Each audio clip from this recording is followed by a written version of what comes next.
Keep in mind, if it weren't obvious, the following retrospective is going to be filled to the brim with spoilers for Doctor Who Series 11. After much deliberation and a poll on Twitter, it's been decided that the following video will be split up into a series of multiple parts. Subscribe to view each part, and if you feel bad that you didn't get to take part in the poll, screw you, follow me on Twitter. Seems like every time I learn the lesson about not letting other people's opinion on something I love get to me, I inevitably have to learn it again. Such is life, I guess. I've met someone whose favorite all-time episode of this show is The Snowmen, so at this point there's no gauge for right or wrong preference with Doctor Who. I know I'm the only one in my personal friend group who feels the way I do about Series 11, and while I could pick apart all the reasons I think people had very valid negative reactions to it, that's honestly enough material to be its own video, one that I'm not 100% sold on making.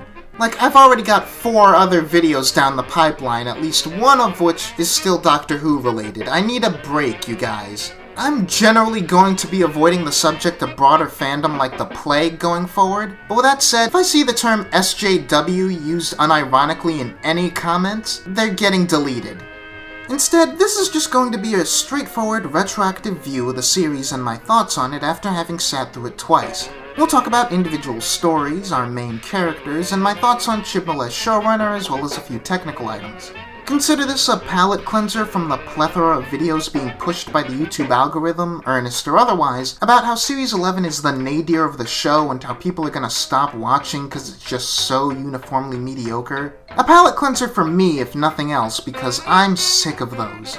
Going in, it would be unfair to omit the fact that I've had a positive bias toward Chibnall from the very start. Look at my old, busted reviews of his pre-showrunner era stories for an expansion as to why. Just like it would be equally unfair to leave out that part of why I enjoyed this series is that it was just a breath of fresh air to get something so radically different from the Moffat era after that was genuinely starting to test my patience. From the heights of Series 5, Stephen Moffat's time as showrunner was a slow decline into mediocrity. And don't get me wrong, there are still plentiful gems all throughout Series 6 through 9, and I feel like I'm more partial to 9 in particular than most. Series 10, however, marked a difficult time for me in this show. That's actually when I started doing weekly unscripted reviews of episodes, and if you look back at those, I think it's clear how progressively unenthused I am with what I saw as a string of mediocre to outright bad stories, which couldn't be saved by the 2 or 3 pretty strong ones which did crop up. So, basically how most people saw Series 11.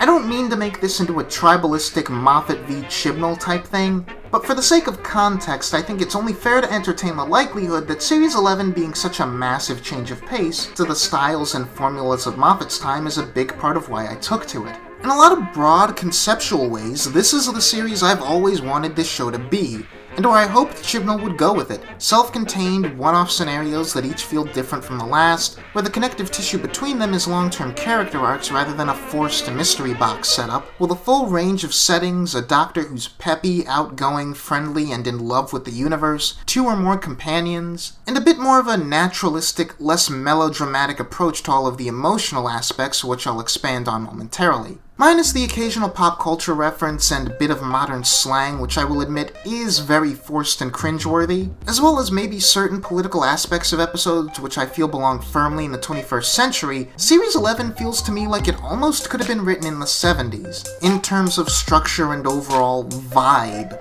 With that said, before we even start talking about the episodes themselves, let's talk about superficial or presentational elements that I have thoughts on but which wouldn't come up anywhere else. This is the coolest the time vortex or the intro graphic has ever looked, in my opinion. I just love the flowing, liquid quality to it, and the way it fades in at the very beginning, expanding and contracting almost like a beating heart, is way cool. This is maybe an old talking point, but I don't miss the cold opens, as I feel that regardless of the episode that follows, opening with this sequence always grabs my interest immediately.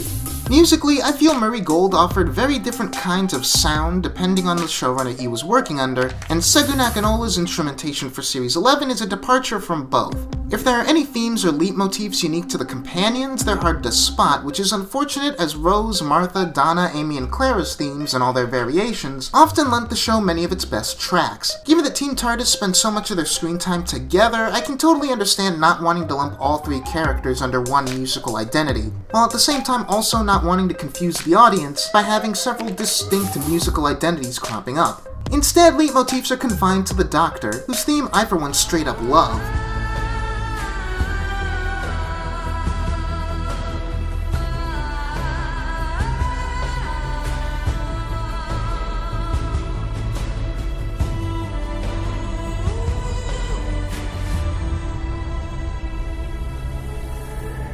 And the one-off character or entity central to a given episode. I tend to quite like these themes as well, whether they be the short, creepy footprints that signal Krasko or the Patang or the Kablambots.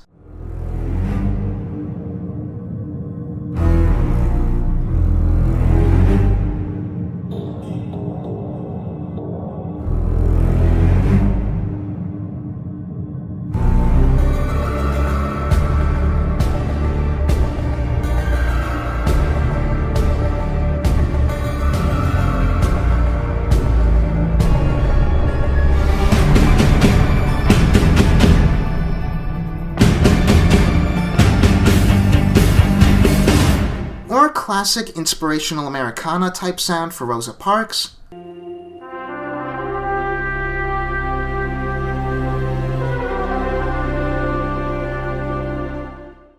Or an appropriately extravagant piece for the foppish King James.